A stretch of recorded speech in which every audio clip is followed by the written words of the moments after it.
Hello, my name is Alex Kogan, and I'm an associate broker and team owner at RE/MAX Edge.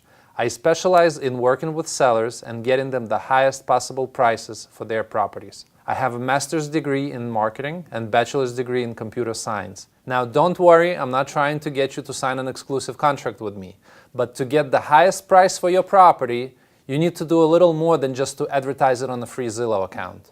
This video will show you how to get the highest possible price for your property in Brooklyn. It has 3 parts: how free Zillow accounts work, the difference between an open listing agreement and other options, and how to differentiate between regular and successful brokers. Many sellers don't fully understand how Zillow works. Let me show you.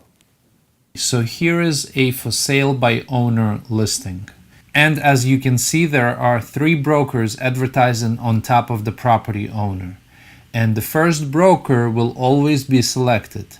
If you would reload the page, there would be 3 other brokers here. They show up randomly, but the first broker will always be selected. The property owner will never be selected. So when the buyers are searching through Zillow, they already probably filled out this form a couple of times before they got to your listing. So their information is stored already. So all they have to do is click on contact and move on to the next listing. The buyers don't really have time to understand how this box works. They don't even look here. Most of them look at the address, the zip code, how many bedrooms, how many bathrooms. They look at the square footage and the price, and they look at pictures. And if they see something they like, they click on contact. Some of the brokers who receive a lead from your buyer might not even call you because they were discouraged by other sellers who don't want to work with brokers. So instead, that broker will try to sell your buyer a similar property in your area, which they can easily find on Brooklyn MLS, and where they can also see how much commission they will make at closing. Other brokers who don't get discouraged easily will call you and will tell you that they found you a buyer. If you sell to this buyer, you will have to pay commission. So most likely, even though you're trying to sell without a broker, you will be paying commission regardless. But instead of allowing thousands of brokers and hundreds of thousands of buyers to compete for your property, you're limiting yourself to only about 1% of the market. The bottom line is, with a successful broker, even after the commission is paid, you will be left with at least 10% higher price. A successful broker would list your property on his or her very expensive and featured Zillow account, where the listing will get much higher exposure and all leads would be accounted for because other brokers can't advertise inside featured listings. There are many sites like Zillow where the property should be listed. One of the most important sites is Brooklyn MLS, where I'm logged in right now as a broker. Let's assume I receive a call from a buyer who is interested in a home where the length of the lot should be at least 80 feet or more. He wants private drive. He wants at least 2 spaces. The exterior has to be brick. Basement has to be finished and full. Construction has to be brick. He wants to have a porch and a terrace. Okay, so with all these criteria selected, we have 14 matches. I would then email these matches to my buyer and would also set up an email alert which would notify them whenever a new property that meets their search criteria is listed by any of the 4,000 brokers on Brooklyn MLS. Now let me show you how many buyers I have under my account. Each of these buyers have their own search criteria set. Remember, I'm only one agent. Imagine how many buyers all 4,000 agents would have. So guess what? As soon as your home is listed on Brooklyn MLS, all buyers who are looking for a home like yours will be notified. Now, this is very important. If the buyer was actively looking for a home specifically like yours, the offer will be much higher than from a Zillow buyer who is just window shopping. Buyers on Zillow aren't ready to buy now anyway. Most of them don't have a mortgage pre-approval letter yet and haven't even decided which neighborhood they want to live in. They're just looking for now. They will not be ready to buy for at least another year. On the other hand, the buyers who work with professional brokers are pre-approved and know exactly what kind of home they want and in which location. By not having your home listed on Brooklyn MLS, you are eliminating 99% of these buyers. Sooner or later, sellers realize that they will be better off with a successful broker.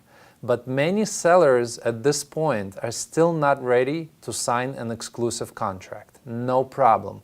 Let me tell you a little secret about listing agreements that most sellers don't know about.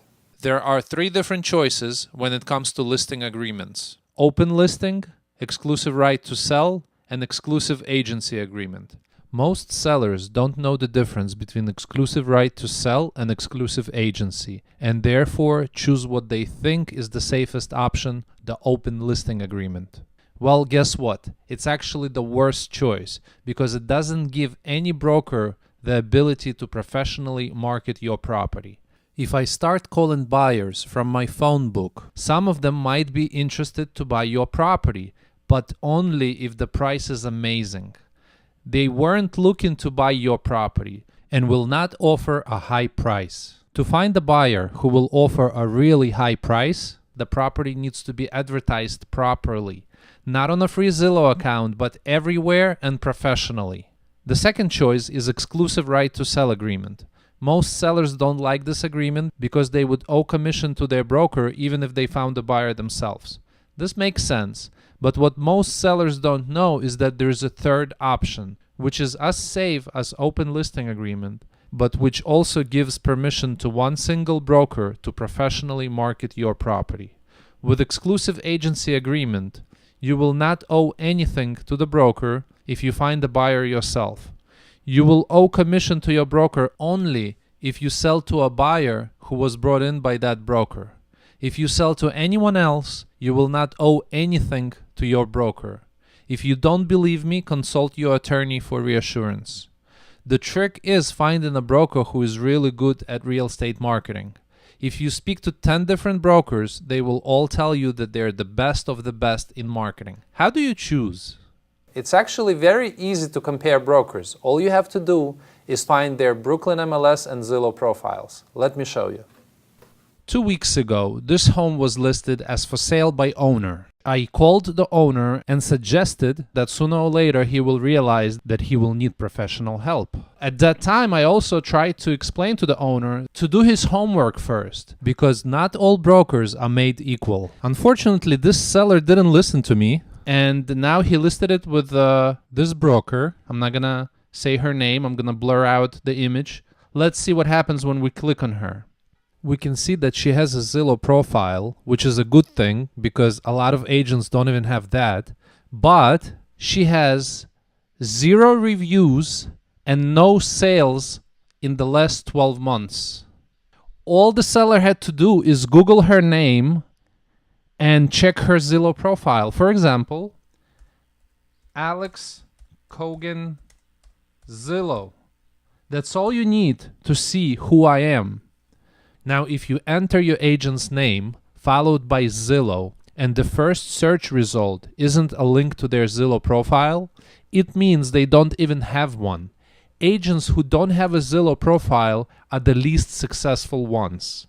Now, let's click on my profile. And in this profile, there's only 3 things: the number of reviews, how many sales I have in the last 12 months, and my active listings.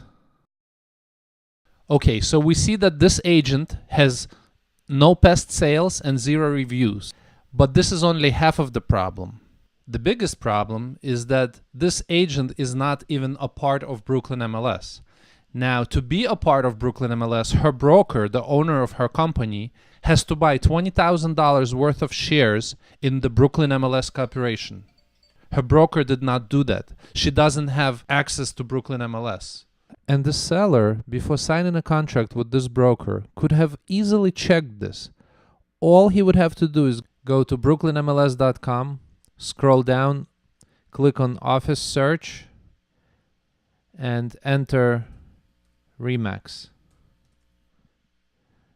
As you can see, RE/MAX Edge is here. But what if you enter Kogan, by the way? You can see that Kogan is not here. They're not here because the owner of the company decided not to spend $20,000 to become a member, probably because they work mostly in Manhattan. But still, agents from their company and other companies who aren't a part of Brooklyn MLS will try to get your listing. They will make up different excuses for not being a part of Brooklyn MLS. But if you want to sell your property in Southern Brooklyn for the highest possible price, you must have it listed on Brooklyn MLS. So because she didn't list this home on Brooklyn MLS and she doesn't have a strong Zillow profile, guess what? Do you think she's gonna get this price for the house? Whatever the price she will get, I guarantee you that a professional agent who knows how to use Zillow, who has an amazing profile on Zillow, and who is a part of Brooklyn MLS will get much, much higher offers. If she can get 2.2, for example, I could probably get 2.3 or 2.4 just because I have a higher rank on Zillow and because I would list it on Brooklyn MLS and would find a buyer who is looking for specifically this home, who has been looking for this home for a year or 2 years and finally found it. But without MLS, this agent is not reaching the right buyers. So again, this agent that the seller chose has about 5% of my capability. And again, I'm not saying just me. You don't have to choose me. Find somebody who is better than me. Just do your homework before you sign up with someone. Now you have enough information to choose the right broker. Let me tell you a little bit about RE/MAX.